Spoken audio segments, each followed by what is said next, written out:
Assalamualaikum warahmatullahi wabarakatuh. Salam sejahtera bagi kita semua. Pertemuan kali ini kita lanjutkan untuk membahas tentang isi skripsi pada bab 4 yang lebih dikenal dengan sebutan gambaran umum. Ya. Pada bab 4 gambaran umum ini ada 4 sub pokok bahasan yang harus dijabarkan, dijelaskan oleh seorang peneliti. Sub pokok bahasan yang pertama yaitu sejarah singkat, di mana di dalam sejarah singkat ini seorang peneliti harus menuliskan sejarah awal daripada berdirinya objek penelitian yang peneliti kaji tersebut. Berikutnya sub pokok bahasan yang kedua adalah struktur organisasi. Di dalam struktur organisasi itu, seorang peneliti harus mencantumkan bagan atau struktur organisasi dari objek yang diteliti itu. Tentu dimulai dengan jabatan yang paling tinggi, top manajernya siapa, gitu ya, pimpinannya siapa. Berikutnya dilanjutkan dengan posisi-posisi untuk middle manager atau wakil, dan terakhir tentu diikuti dengan lower manager. Di bawah lower manager tentu ada staf karyawan atau pegawainya. Nah, perlu diingat bahwa pada sub pokok bahasan struktur organisasi adalah sangat bagus sekali ketika seorang peneliti itu mencantumkan definisi apa yang dimaksud dengan struktur organisasi. Dan sepertinya pada akhir-akhir ini peneliti dalam konteks ini adalah mahasiswa amat sangat jarang mencantumkan definisi tentang struktur organisasi. Mahasiswa yang menulis skripsi langsung saja dia menggambarkan daripada struktur organisasi tanpa dimulai atau diakhiri dengan definisi struktur organisasi. Sekali lagi adalah sangat baik, adalah sangat elok sekali ketika si peneliti sebelum menggambarkan struktur organisasinya menuliskan, memaparkan terlebih dahulu ya di dalam skripsinya itu apa sebenarnya yang dimaksud dengan struktur organisasi. Di mana di struktur organisasi itu ada bagian-bagian, antara lain ada struktur organisasi dengan line begitu ya. Ada juga dengan garis komando dan lain sebagainya. Nah, berikutnya, sub pokok bahasan yang ketiga daripada gambaran umum yaitu tugas pokok dan fungsi. Apa yang mesti dicantumkan dalam tugas pokok dan fungsi? Di dalam tugas pokok dan fungsi ini, si peneliti atau penulis dalam konteks ini mahasiswa harus mencantumkan apa tugas dan fungsi misalnya dari seorang pimpinan. Berikutnya dilanjutkan dengan apa tugas dari seorang sekretaris dan seterusnya ya.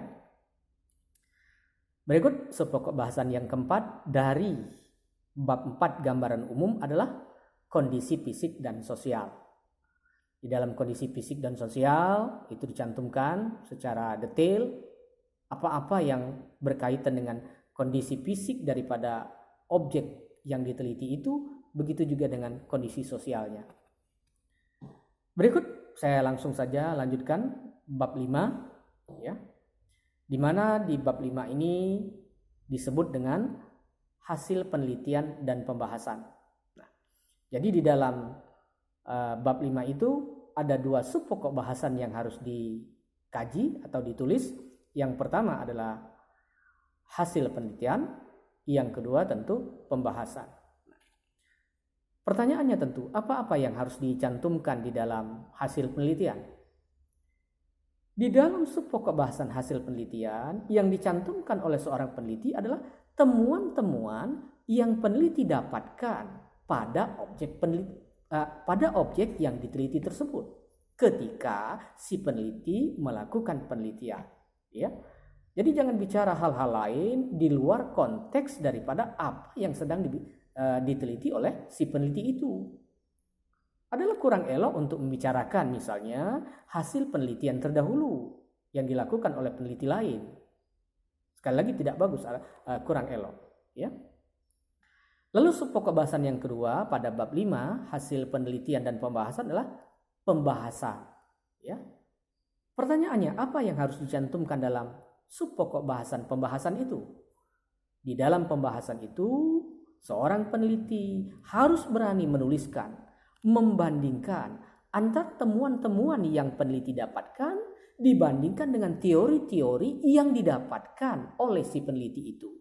Dan nanti tentu dari hasil tersebut peneliti harus berusaha untuk membahasnya. Bagaimana bahasan-bahasan yang tepat menurut si peneliti ketika membandingkan hasil yang ditemukan dengan studi pustaka. Ya. Dalam konteks ini ada perbandingan hasil penelitian dengan kajian-kajian yang didapat dari membaca literatur. Ya. Berikut yang terakhir bab 6, kesimpulan dan saran. Pada beberapa perguruan tinggi ada yang menyebut itu dengan kesimpulan dan saran, tetapi akhir-akhir ini sudah berubah menjadi simpulan dan saran. Kedua-duanya itu sama, ya, sama. Hanya berbeda daripada penggunaan kata saja. Jadi dari bab 6 ini, yang pertama subpokok bahasanya adalah simpulan.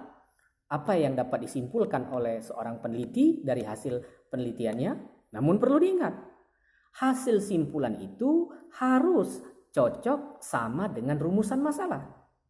Kalau rumusan masalahnya satu, maka alangkah baiknya simpulannya juga satu.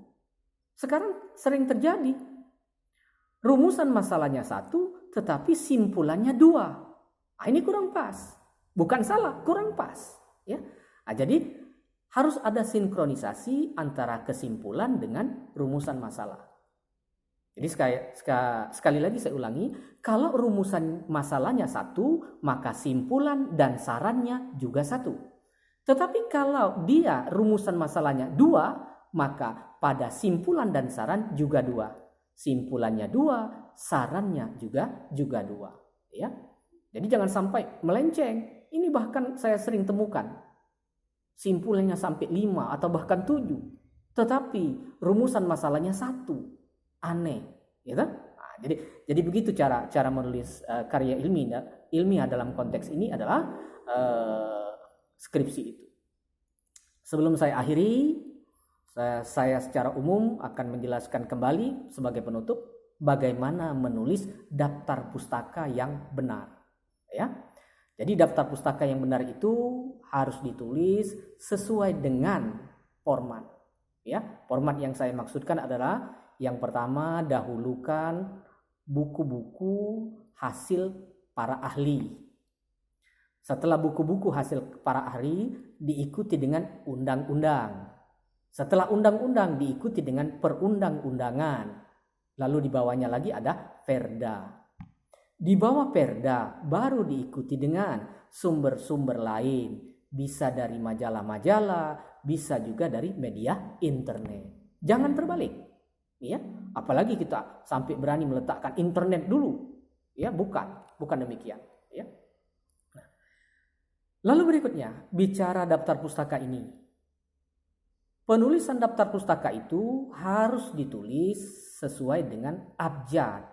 Abjad dari si para ahli, ya. Jadi tentu sesuai dengan abjad kita awali dengan huruf A, ya.